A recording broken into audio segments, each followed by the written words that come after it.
Convex mirror से हम किस तरह से रे डायग्राम खींचे, किस तरह से रूल्स को हम फॉलो करें। तो इसमें जो थर्ड रूल है वो ये कहता है कि जब रे ऑफ लाइट जो कि इंसिडेंस हो रही है towards C, centre of curvature की डायरेक्शन में अगर वो इंसिडेंट हो रही है तो आफ्टर रिफ्लेक्शन वो किस तरह से लौटेगी वापस। यानी इसमें हम देखें कि रे ऑफ लाइट जब सेंटर ऑफ कर्वेचर की डायरेक्शन में अगर डाली जाती है तो हम उसको इंसिडेंट करवाते हैं सेंटर ऑफ कर्वेचर की डायरेक्शन में, तो आफ्टर रिफ्लेक्शन वो सेंटर ऑफ कर्वेचर की जो लाइन है उसी में वापस लौट जाएगी। कैसे? ये कॉन्वेक्स मिरर, ये इसका पोल, ये इसका मान लेते हैं फोकस, ये सेंटर ऑफ कर्वेचर, ये लाइन प्रिंसिपल एक्सिस। अब कंडीशन क्या है कि रे है वो यहां से हम डायरेक्ट तो डाल ही नहीं सकते हैं, सिर्फ ये है इसकी सिद्ध में, इसकी डायरेक्शन में हम इसको इंसिडेंट करवाएंगे। तो रे को हमने डाला इस तरह से, सी की डायरेक्शन में हमने इसको इंसिडेंट करवाया, इंसिडेंट रे। हम किस फॉर्मूला को फॉलो कर रहे थे कि सेंटर ऑफ कर्वेचर से हम एक इमेजिनरी लाइन खींचते हैं इस पॉइंट पे, वो क्या होता है नॉर्मल। यहां पे हम ऐसे ही कर सकते हैं, ये हमने नॉर्मल खींचा इस पॉइंट ऑफ इंसिडेंट, ये नॉर्मल भी क्या है, सेम ही डायरेक्शन है या सेम ही एंगल है। तो इंसिडेंट रे और रिफ्लेक्टेड एंगल यहाँ पे क्या हो गए, सेम सेम हो गए। तो ये जिस एंगल पे जा रही है उसी एंगल पे ये वापस भी लौट जाएगी। तो यहाँ इसकी डायरेक्शन में जा रही है और इसी की डायरेक्शन में ये रिफ्लेक्ट भी हो रही है, तो ये रे है, रिफ्लेक्ट भी सेम डायरेक्शन में हो जाएगी। चौथा rule, ray of light obliquely after reflection goes back obliquely। oblique मतलब हम जैसे oblique खींचते हैं ऐसे, या कह सकते हैं कि ये एक एंगल है और इसके ऊपर oblique इस तरह से obliquely है ये गिरेगी, या इस तरह से हम देखिए इधर की साइड में देखिए इस तरह से इसके ऊपर इंसिडेंट होगी, obliquely इसको बोलते हैं। तो यहाँ पे हम देखते हैं किस तरह से होगी, ये पॉलिश्ड सरफेस, ये इसका पोल, ये फोकस और ये सेंटर ऑफ कर्वेचर, ये प्रिंसिपल एक्सिस। अब इसके ऊपर कंडीशन क्या है कि ये पोल के ऊपर इंसिडेंट हो रही ओब्लिकली, तो ये हो गया पॉइंट। तो इन दोनों के बीच में ओब्लिकली गिरेगी तो ये कैसे आएगी, ऐसे। ये इसके ऊपर इस तरह से इंसिडेंट होगी, ये हो गई इंसिडेंट रे। कहाँ हो रही है, यहाँ पे। इसको हम क्या बोलते हैं, पॉइंट ऑफ इंसिडेंस। अब पॉइंट ऑफ इंसिडेंस से सेंटर ऑफ कर्वेचर से हम एक इमेजिनरी लाइन खींचते हैं तो वो क्या होगा, प्रिंसिपल एक्सिस ही होगी। तो ये जितने एंगल पे ये एंगल बनाएगी, एंगल ऑफ इंसिडेंस और एंगल ऑफ रिफ्लेक्शन, इस एंगल पे ये वापस लौट जाएगी। तो ये रिफ्लेक्ट होके इस तरह से ओब्लिकली ही वापस लौट जाएगी। ये 4 रूल हैं जिनको हम रे डायग्राम खींचते समय यूज करेंगे। अब हम देखेंगे कि रे डायग्राम हम कैसे खींचें, ड्रॉ कैसे करें, किस तरह से इमेज फॉर्म होगी कॉन्वेक्स मिरर से। तो इसके लिए जो कंडीशन है पहली, वो कंडीशन है कि ऑब्जेक्ट को हम कहाँ रखें। जैसे इससे पहले हमने कॉन्केव मिरर्स में देखा था कि हम ऑब्जेक्ट को कहाँ कहाँ रखते हैं, इन्फिनिटी पे, beyond C, at C, between C and F, at F and between F and P. तो यहाँ पे कंडीशंस क्या क्या होंगी। First condition, when object is at infinity. जब ऑब्जेक्ट को हम इंफिनिटी पे रखते हैं तो किस तरह से इमेज कहाँ फॉर्म होगी वो हमें देखना है। तो ये कॉन्वेक्स मिरर जिसकी पॉलिश्ड सरफेस, ये इसका पॉइंट मान लेते हैं हम पोल, ये इसका हो गया फोकस और ये इसका हो गया सेंटर ऑफ कर्वेचर, ये इसकी हो गई प्रिंसिपल एक्सिस। अब पहली कंडीशन क्या बोलती है कि ऑब्जेक्ट को हम कहाँ रख रहे हैं, इन्फिनिटी पे। यानी इन्फिनिटी इसमें किस साइड पे होगी, इस साइड में, क्योंकि ये स्थिर है और यहाँ पॉलिश है। तो ऑब्जेक्ट को हम इस साइड में ना रख करके रखेंगे, इस साइड में। अगर हम ऑब्जेक्ट को इस साइड में कहीं दूर पे रखते हैं तो ये ऑब्जेक्ट ए बी, इससे जो रेज आएंगी वो हमेशा इन्फिनिटी वाले केस में हम पैरेलल रे हैं, दोनों साइड से नीचे और ऊपर खींचेंगे तो ये पैरेलल दोनों रेज हैं इसके ऊपर इस तरह से इंसिडेंट होंगी। तो ये जो रेज है वो क्या है, इंसिडेंट रेज हैं दोनों ही। ये इंसिडेंट रे है, यहाँ पे इंसिडेंट हो रही है, तो ये क्या है, पॉइंट ऑफ इंसिडेंस है। हमें ये क्या है, पॉइंट ऑफ इंसिडेंस, यहाँ पे लाइट वो गिर रही है। तो ये जो पॉइंट हमने फॉर्मूला देखा था कि ये पॉइंट ऑफ इंसिडेंस और ये सेंटर ऑफ कर्वेचर, इससे हम एक इमेजिनरी लाइन है वो खींचते हैं, इससे भी हम एक इमेजिनरी लाइन है वो इस तरह से खींचते हैं, और ये क्या है, नॉर्मल। अब ये जो एंगल यहाँ पे बनेगा ये क्या होगा, एंगल ऑफ इंसिडेंस। यहाँ पे ये जो गिर रही है तो नॉर्मल के साथ में जो एंगल बनाएगी उसको भी हम क्या कहेंगे, एंगल ऑफ इंसिडेंस। अब जितने एंगल के ऊपर ये गिर रही है उतने ही एंगल से क्या होगी, वापस लौट जाएगी ऐसे। तो वापस जब लौटेगी सेम एंगल, उतने ही एंगल को बनाते हुए, तो ये एंगल ऑफ रिफ्लेक्शन हो गया। और यहाँ पे क्या हो गया, ये एंगल ऑफ रिफ्लेक्शन हो गया। अब अगर हम इस ऑब्जेक्ट को देखना चाहें तो ये जो रे है वो इस साइड में जा रही है और ये जो रे है वो इस साइड में जा रही है, कहीं इंटरसेक्शन तो होगा ही नहीं दोनों का, वास्तव में मिलेंगे ही नहीं। और वास्तव में नहीं मिलेंगी तो ऑब्जेक्ट हमें कहाँ पे और कैसे दिखाई देगा, उसके लिए हम देखेंगे कि इन रेज को अगर हम पीछे की साइड में बढ़ाते हैं, यहाँ से कोई आदमी अगर देखता है कि ये रे कहाँ से आ रही है तो उसको ऐसा लगेगा कि ये रे है एक्चुअल में एफ से आ रही है। और यहाँ पर भी अगर हम इसको देखेंगे तो ये ऐसे लगेगा कि ये रे जो रे है एक्चुअल में कहाँ से आ रही है, एफ से आ रही है। अब ये दोनों रे वास्तव में तो इंटरसेक्ट नहीं कर रही, मीट नहीं कर रही, लेकिन यहाँ पे हमें लगेगा, अपीयर होगा, सिर्फ आभास होगा कि ये दोनों यहाँ पे इंटरसेक्ट कर रही हैं, और इस कारण से यहाँ पे क्या होगी, इमेज है वो बनेगी। अब हम देखें कि ये जो इमेज बन रही है उसकी प्रॉपर्टीज या उसकी नेचर क्या होगी। तो सबसे पहले कि ये जो इमेज इसको हम स्क्रीन पे ले सकते हैं, या ये जो इमेज वो बन रही है वो ये जो रेज है वो वास्तव में इंटरसेक्शन से बन रही है, उनकी मीटिंग से बन रही है, या हमें सिर्फ अपीयर हो रहा है। तो सीधा सा कि ये रेज तो कहीं मीट ही नहीं कर रही, पीछे बढ़ाने पर हमें सिर्फ अपीयर हो रहा है कि ये यहाँ से आ रही है, तो ये क्या बनेगी, आभासी। तो इस तरह की जो इमेजेस होती हैं जिनको हम स्क्रीन पे नहीं लेते हैं, ले सकते हैं, और एक्चुअली वो कहीं मीट भी नहीं करती हैं, तो ऐसी इमेजेस को हम कहते हैं वर्चुअल इमेजेस। एक रूल है इसके लिए जिसको हम कहते हैं सिंपली रिवर रूल। तो रिवर रूल ये हमारे बनाया हुआ है जिससे हम इजीली इसको समझ सकते हैं। इसका मतलब है कि ये आर शो करता है रियल इमेज को, और रियल इमेज कैसी होती है, इनवर्ट होती है। ये वर्चुअल इमेजेस होती हैं, और ये वर्चुअल इमेज कैसी होती है, इरेक्ट होती है।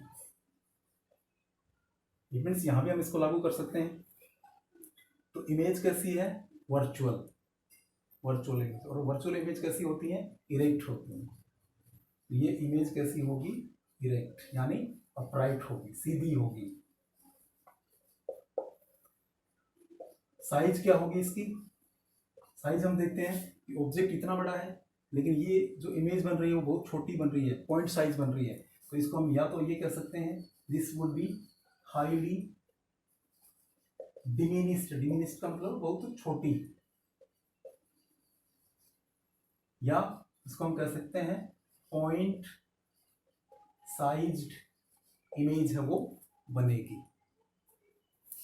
चौथी जो इसकी प्रॉपर्टी है वो है इसकी पोजीशन, कि ये जो इमेज है एक्चुअल में बनेगी कहाँ, तो बन कहाँ रही है, एट फोकस।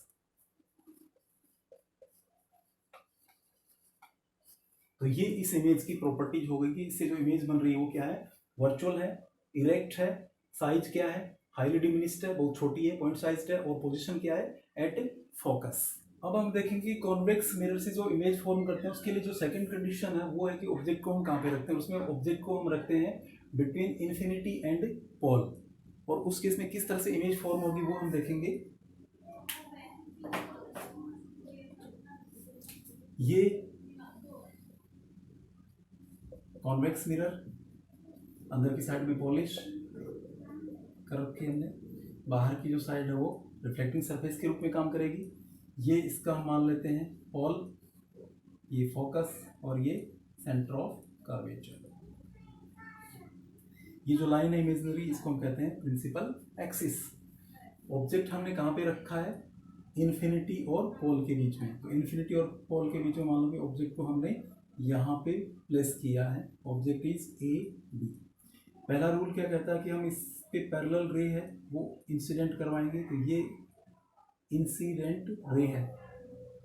हमने एक फॉर्मूला पढ़ा था या अप्लाई कर रहे थे कि ये जो पॉइंट है इसको हम कहते हैं पॉइंट ऑफ इंसिडेंस। और इस पॉइंट ऑफ इंसिडेंस से हम एक इमेजिनरी लाइन खींचते हैं जो कि सी से पास होती है, और इसको हम आगे बढ़ाते हैं।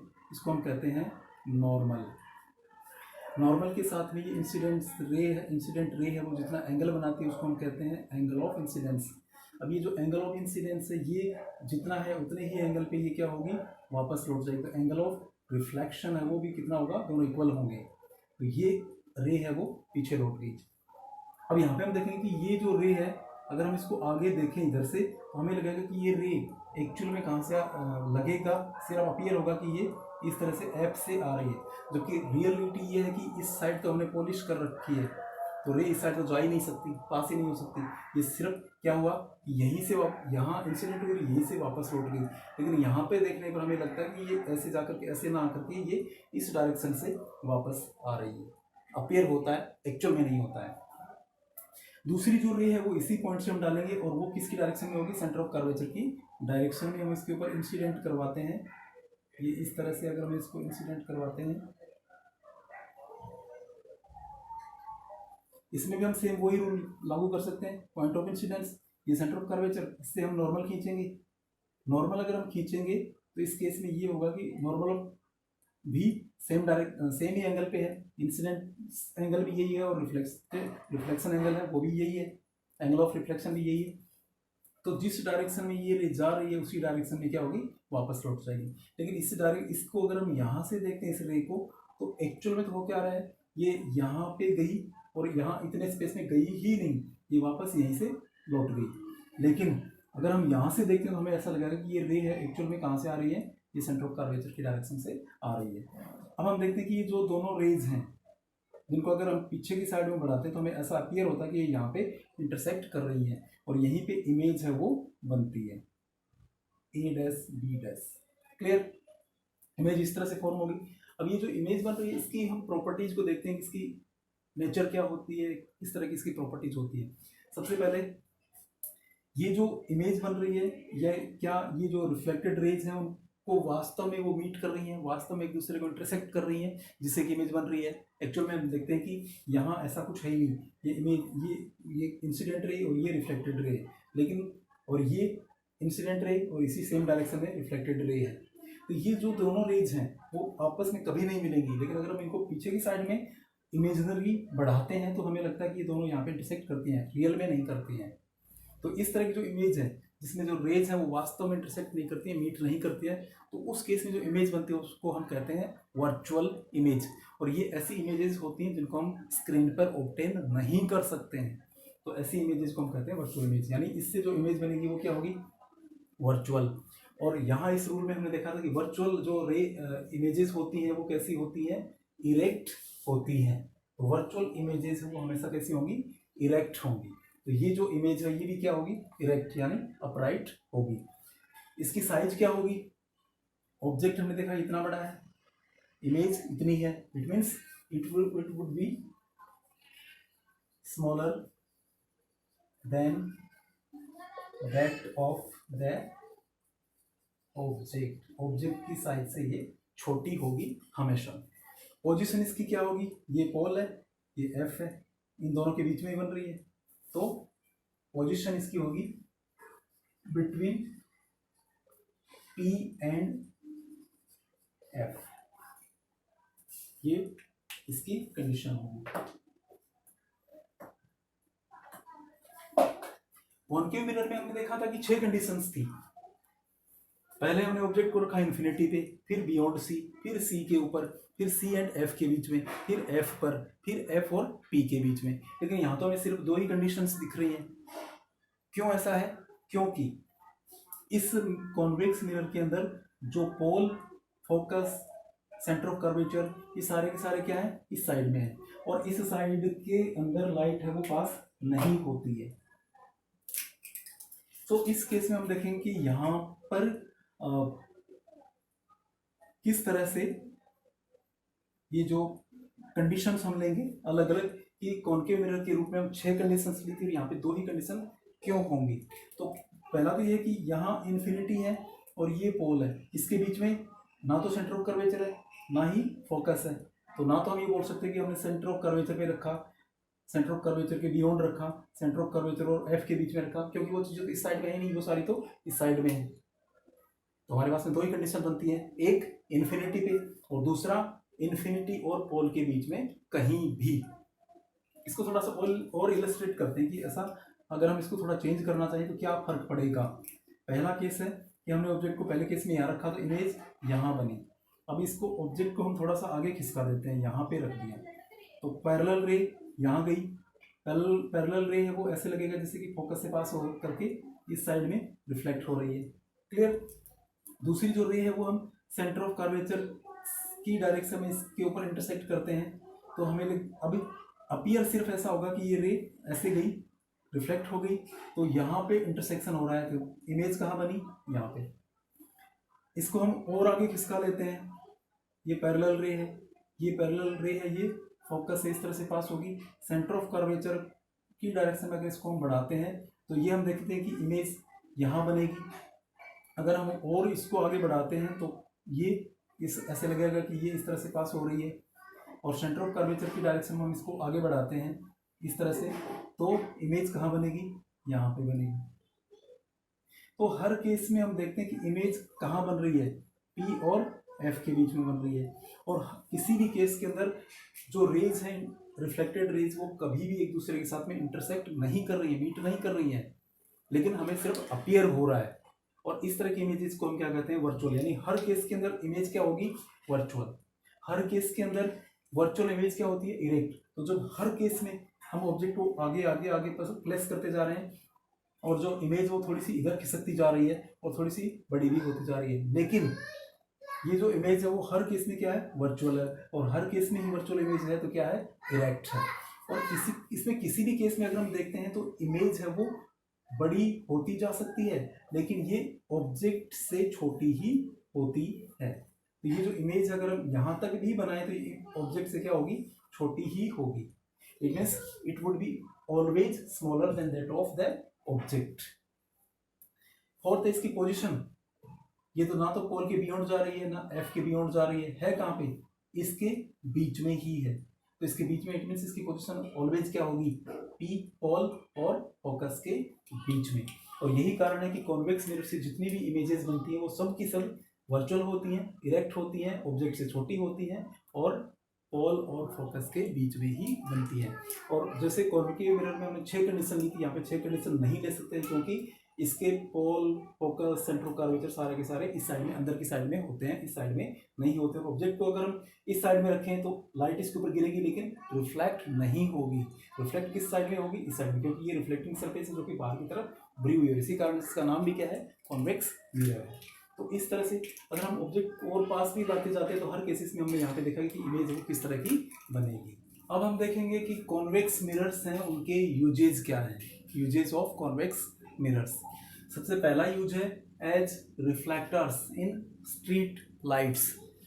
कॉन्वेक्स मिरर के ऊपर जब लाइट गिरती है तो वो लाइट को क्या करता है, डाइवर्स करता है, फैलाता है, स्प्रेड करता है। और स्ट्रीट के ऊपर जो हमने लाइट, जैसे मान लो कि ये एक स्ट्रीट लाइट का खंभा है और इससे जो लाइट है, तो ये जो लाइट है इसको हम ये चाहते हैं कि एक पर्टिकुलर डायरेक्शन में ना जाकर के पूरी रोड के ऊपर इस तरह से फैले। तो इसके लिए हम इसके ऊपर क्या करते हैं, रिफ्लेक्टर के रूप में यूज करते हैं कॉन्वेक्स मिरर। और कॉन्वेक्स मिरर में जो लाइट बल्ब है वो एमिट करेगा तो ये डिफरेंट डायरेक्शंस में इस तरह से जाएगी इसके ऊपर, और इसके ऊपर जाएगी तो ये क्या करेगा, इसको स्प्रेड करेगा ऐसे। तो हर एंगल पे हम देखते हैं कि ये जो रेज है वो किस तरह से रिफ्लेक्ट हो रही है और काफ़ी बड़े एरिया के ऊपर फैल रही है। और इसी कारण से स्ट्रीट जो लाइट्स हैं उनके अंदर रिफ्लेक्टर के रूप में कॉन्वेक्स मिरर्स को यूज किया जाता है। दूसरा है रियर व्यू मिरर्स के रूप में भी हम व्हीकल्स के अंदर इसको हम यूज करते हैं। अगर हम व्हीकल्स की बात करें तो सामने जो शीशा लगा है और ये मान लो पीछे वाली सीट है, तो इसके अंदर हम देखें कि कार के अंदर यहाँ जैसे कि यहाँ पे हैंडल है और यहाँ ड्राइवर बैठा है, तो पीछे जो एक्टिविटीज हो रही है पीछे की साइड से, पीछे वाले शीशे से ट्रैफिक है वो आ रहा है, साथ में ये जो पर्सन्स बैठे हैं इनकी एक्टिविटीज भी देखने के लिए यहाँ पे जो मिरर लगाया जाता है उसको हम बोलते हैं रियर व्यू मिरर। और ये रियर व्यू मिरर भी कौन सा होता है, कॉन्वेक्स होता है। तीसरा यूज है as side view mirrors in vehicles. इन व्हीकल्स में साथ में ही पीछे की साइड से जो आ रहे हैं व्हीकल्स, उनको देखने के लिए भी मिरर्स लगे होते हैं और ये क्या होते हैं, साइड व्यू मिरर्स होते हैं। जैसे इस साइड में भी है और उस साइड में भी। ये जो मिरर्स होते हैं ये इस साइड और पीछे की साइड से जो व्हीकल्स आ रहे हैं उनकी एक्टिविटीज कहाँ कौन से आ रहे हैं उनको दिखाने के लिए ये क्या है, साइड व्यू मिरर। और ये दोनों ही कैसे होते हैं, कॉन्वेक्स। तो इस तरह से कॉन्वेक्स मिरर्स को हम यूज कर सकते हैं साइड व्यू मिरर के रूप में भी और रियर व्यू मिरर के रूप में भी। फोर्थ यूज है at the corners of corridors और in corridors of malls, buildings, hospitals etcetera. For example मान लो कि ये एक लंबा सा कॉरिडोर है, यहाँ ये मोड़ है, तो यहाँ जो पर्सन एकदम से मुड़ेगा, इसको ये नहीं पता कि इस साइड से भी लोग आ रहे हैं या इस साइड से जा रहे हैं, उनको ये नहीं पता कि लोग इस साइड से भी आ रहे हैं। अगर वो जल्दी में है मॉल्स में, हॉस्पिटल्स में, तो इस केस में वो एक दूसरे के साथ में टकरा सकते हैं। तो इसके लिए ये जो कॉर्नर है यहाँ पे क्या करते हैं, कॉन्वेक्स मिरर को फिक्स कर देते हैं। और कॉन्वेक्स मिरर में यहाँ से जो लोग जा रहे हैं उनको इस साइड से आने वाले लोग हैं वो उनकी इमेज है वो दिखाई देगी, और इस साइड से जो लोग जा रहे हैं उनको इस साइड से जो लोग आ रहे हैं उनकी इमेज है वो भी दिखाई देगी। तो वो आपस में एक दूसरे के साथ में टकराएंगे नहीं। तो हॉस्पिटल्स में, बिल्डिंग्स में, कॉरिडोर्स वगैरह में कॉर्नर्स के ऊपर इस तरह से हम कॉन्वेक्स मिरर्स को यूज कर सकते हैं। Then in ATM machines, at the top of the machine to see people behind the person operating it. तो ATM मशीन जो लगी होती है उस ATM मशीन में भी हम देखते हैं कि यहाँ पे जो पर्सन इसको ऑपरेट कर रहा है वो पर्सन अपनी पिन नंबर वगैरह डालता है। तो पीछे अगर इसके पीछे कोई पर्सन खड़ा है जो किसी को ATM की पिन वगैरह देख सकता है और इसको ठग सकता है, तो इसलिए ये चाहता है कि इसके पीछे पर्सन इसको दिखते रहे। उसके सामने यहाँ ATM मशीन के ऊपर मिरर लगा होता है और ये मिरर है इसके पीछे जो लोग हैं उनकी पोजीशन को इसको दिखाता है, और इस कारण से ये सावधान होता है, पिन नंबर वगैरह नहीं डालता है या उनको साइड में हटाता है। तो सिक्योरिटी पर्पज के लिए भी ये मिरर यूज किया जाता है और ये कौन सा है, कॉन्वेक्स मिरर है। नेक्स्ट यूज है in shops at ceilings, corners etcetera. एक शॉप है, इसके अंदर मान लो कि खूब सारे लोग हैं वो एक्टिविटीज कर रहे हैं, वो चोरी ना करें या किसी चीज को तोड़े नहीं, इधर उधर ना रखें, तो इसके लिए कॉर्नर्स के ऊपर कॉन्वेक्स मिरर हम फिक्स किए जाते हैं। और ये बड़ा व्यू है, एक छोटे से पार्ट में ये दिखाते हैं, क्योंकि इमेज हमेशा क्या बनती है, इनसे छोटी ही बनती तो इमेज हमेशा छोटी बनेगी, एरिया क्या है, बड़ा कवर करेगी। तो ये सीलिंग जो छत वाला पार्ट है वहां भी इसको फिक्स करवा सकते हैं इनको, तो एक्टिविटीज है वो देखते रहेंगे। तो इस तरह से शॉप्स में, मॉल्स में लोगों की एक्टिविटीज देखने के लिए भी इनको हम यूज कर सकते हैं। सेवंथ है इन टेलीस्कोप्स। कुछ टेलीस्कोप्स हैं उनके अंदर भी हम इनको यूज करते हैं। जैसे मान लो कि ये एक टेलीस्कोप है और इसके अंदर इस साइड से लाइट है वो एंटर कर रही है। अब इस साइड से जो लाइट एंटर कर रही है तो यहाँ पे हम क्या करते हैं, कॉनकेव मिरर लगाते हैं। कॉनकेव मिरर क्या करता है, इन लाइट्स को एक साइड इस तरह से जो फैली हुई लाइट्स है उनको इकट्ठा करता है इस तरह से, और यहाँ पे हम क्या करते हैं, कॉन्वेक्स मिरर को हम लगाते हैं। और ये कॉन्वेक्स मिरर इनको क्या करेगा, रेज को वापस इस तरह से फोकस करके फिर ये इनको क्या करेगा, स्प्रेड कर देगा, क्योंकि ये क्या करता है, उनको स्प्रेड करता है। तो ये रेज है वो क्या है, स्प्रेड हो जाएगी। यहाँ इस स्प्रेड होते हुए यहाँ हम व्यू को देख सकते हैं, या इस लाइट को हम यूटिलाइज कर सकते हैं इस साइड में जो ऑब्जेक्ट है उसको देखने के लिए। तो कुछ स्पेशल तरह की जो टेलीस्कोप्स होती हैं उनके अंदर भी इस मिरर को यहाँ पे कॉन्वेक्स मिरर के रूप में यूज करते हैं।